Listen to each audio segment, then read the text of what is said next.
Oke, halo Stefani. Halo BK. Halo Bagus. Halo Dio. Apakah kamu sobat rupiah sejati? Pasti dong. Benar. Yes, 100%. Iya dong. Kita cek dengan uji fakta atau hoax.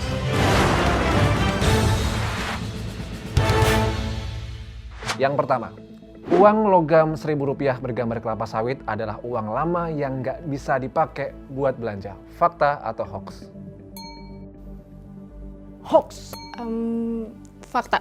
Itu hoax. Fakta dong. No. Salah ya? Yang kedua, kamu bisa menyimpan dan juga mengirim uang di Bank Indonesia. Fakta atau hoax? Fakta. Fakta. Fakta. Itu hoax juga. Oke. Terakhir, kamu bisa mencairkan surat berharga negara di Bank Indonesia. Fakta atau hoax? Tentu hoax. Oke. Apa ya? Fakta. Fakta. Ya. Oh my God. Itu hoax.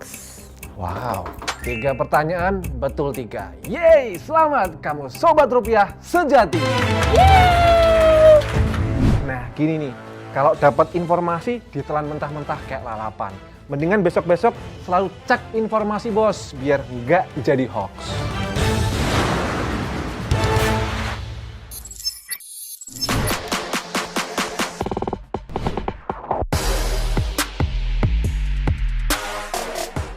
Hola, ketemu lagi di Sobru. Lukas, gua Gasop. Memang ya, yang namanya informasi cukup deras datangnya, menyebabkan juga banyaknya hoax. Dan jangan sampai hoax itu menyebabkan kerugian bagi kamu dan juga orang lain. Kayak ini nih. Nah, kayak gini. Oke, daripada kita menduga-duga bagaimana kabar hoax, bagaimana menangkalnya, lebih baik kita langsung tanyakan sama rekan gue dari Departemen Komunikasi Bank Indonesia. Ada Mas Ihsan Prabawa. Weh, apa kabarnya Mas? Bro.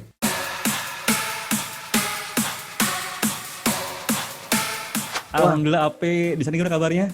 Mantap, saya juga alhamdulillah wape tenan. Wah, berarti ini juga kelihatan seger nih. Oke, passwordnya apa? Oh, enggak, bercanda. Apa ini? Bercanda. Gini Mas, oke, kalau kita sebelum tanya-tanya soal hoax, mungkin biar lebih kita cair, lebih calm down, mungkin kita ada tagline sedikit Mas soal Sobru. Siap ya Mas ya? Siap, siapa takut. Tagline-nya gini, nanti kalau gue bilang, Sobru, lu gas, gua gasop. Siap ya? Oke. 1, 2, 3. Sobru, lu gas. Lo gas, gue gasop. Wih sih, mantap. Siap Mas. Oke, Siap. langsung kita tanya jawab soal BI ya Mas, tentang hoax dan sebagainya. Kalau hoax yang belakangan ini sering muncul seputar Bank Indonesia, ini yang paling meresahkan dan berbahaya untuk disebarkan ini yang seperti apa nih Mas? Ada beberapa isu yang saya sempat baca di medsos yang saya lihat. Yang pertama adalah adanya isu bahwa ada undian berhadiah yang mengatasnamakan Bank Indonesia.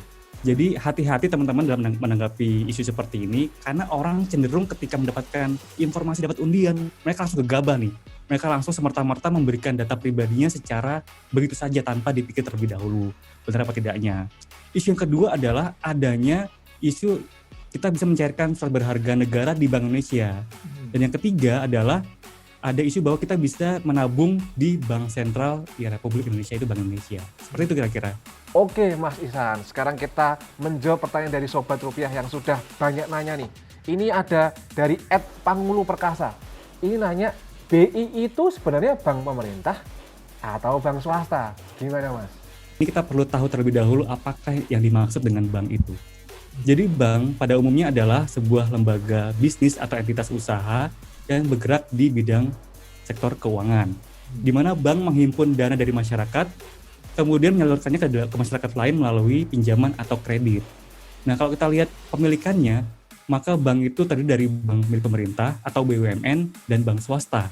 Kemudian dari sisi jenis usahanya, ada bank umum dan ada bank perkreditan rakyat atau BPR. Kemudian kalau lihat dari prinsipnya, ada bank syariah dan bank konvensional.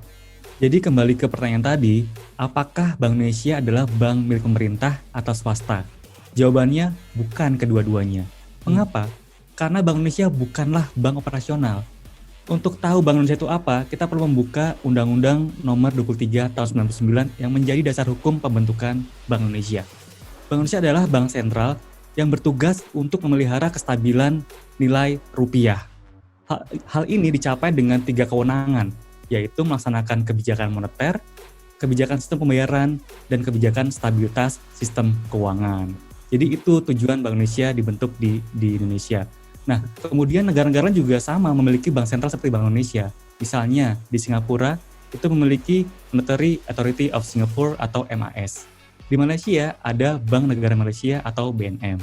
Sementara di Amerika ada yang namanya Federal Reserve atau FedRes. Jadi kembali Bank Indonesia bukanlah bank operasional, bukan bank pemerintah, bukan bank swasta, tapi adalah lembaga negara yang independen dan bebas dari campur tangan siapapun. Gitu Sob. Oke Mas, sekarang ke pertanyaan ketiga Mas. Ini dari Sobat Rupiah @edisgrt. Nah ini uang Rp1.000 gambar kelapa sawit nih Mas, yang koin itu. Ini kok bisa dijual dengan harga ratusan juta, ini gimana nih Mas? Oke, jadi kalau kita lihat harga barang itu dibentuk oleh mekanisme pasar. Artinya sepanjang pembeli dan penjual menyepakati sebuah harga, ya maka sah-sah saja gitu. Sebagai contoh, ini pulpen saya gitu ya. Pulpen ini kalau saya jual senilai 5 miliar rupiah dan ada orang yang mau beli, ya nggak ada masalah. Silakan saja, itu boleh dilakukan gitu. Nah kembali ke koin tadi, ada orang yang menjual koin dengan harga ratusan juta dan ada yang mau membeli itu silakan saja, diperbolehkan. Tapi bagi kami Bank Sentral, uang koin Rp1.000 bergambar kelapa sawit tadi tetap sebuah mata uang pembayaran yang sah yang dijamin dengan undang-undang. Dan nilainya sesuai dengan yang tertera di situ, Rp1.000 saja. Dan uang itu masih berlaku hingga saat ini dan belum ditarik dari peredaran. Nah, bagi teman-teman yang ingin melihat uang-uang apa saja yang masih berlaku saat ini, bisa cek di website kami di www.bi.co.id. Oke Mas, berikutnya Mas, ini banyak juga nih hoax yang beredar ya. Jadi bagaimana Bank Indonesia itu untuk mitigasi penyebaran hoax? Jangan khawatir karena Bank Indonesia sesuai dengan amanah Undang-Undang Nomor 23 Tahun 99, kita mendukung asas akuntabilitas dan transparansi. Hal ini sejalan dengan Undang-Undang Nomor 14 Tahun 2008 tentang keterbukaan informasi publik, sehingga teman-teman bisa mendapatkan informasi apapun dari Bank Indonesia sepanjang itu memang daftar informasi yang diperuntukkan untuk publik.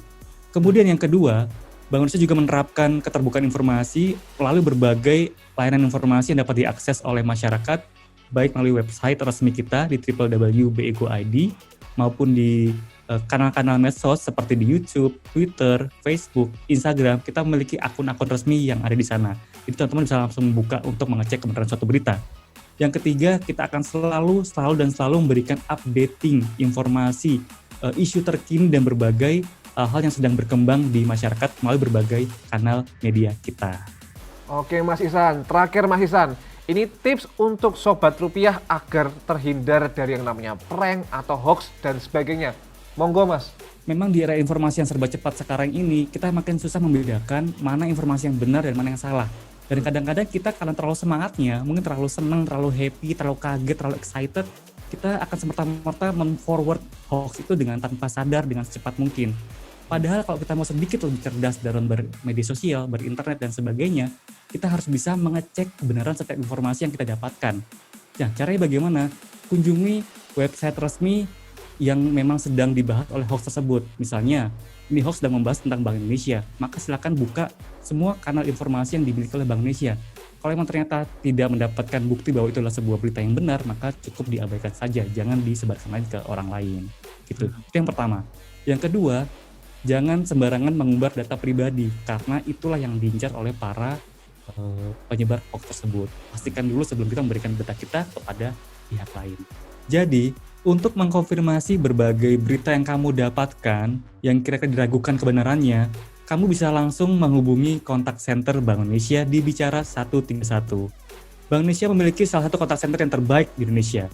Jadi bisa dipastikan kami akan memberikan layanan dan informasi yang valid untuk bisa kamu gunakan dalam memfilter berita-berita yang kamu dapatkan tadi. Oke, terima kasih Mas Ihsan atas pencerahannya. Intinya dengan senang hati tadi bisa membuka value baru dan juga informasi yang baru juga untuk para Sobat Rupiah. Terima kasih Mas Ihsan, tetap semangat. Sama-sama. Jangan gampang termakan hoax ya. Siap. Jadi kesimpulannya adalah kalau kita dapat informasi, jangan langsung share. Karena yang penting adalah sharing before sharing. Karena informasi paling mutakhir dan valid soal Bank Indonesia cuman ada di sini. Atau bisa juga hubungi kontak center Bicara 131. Oh iya, selamat untuk netizen dan juga Sobat Rupiah yang tadi pertanyaannya sudah dibacakan. Berhasil mendapatkan giveaway dan juga hadiah dari BI. Intinya kita selalu double check kalau dapat informasi, jangan langsung makan mentah-mentah kayak lalapan. Oke, dan juga terima kasih buat Sobat Rupiah yang sudah menonton episode Sobru kali ini. Kita jumpa di episode selanjutnya.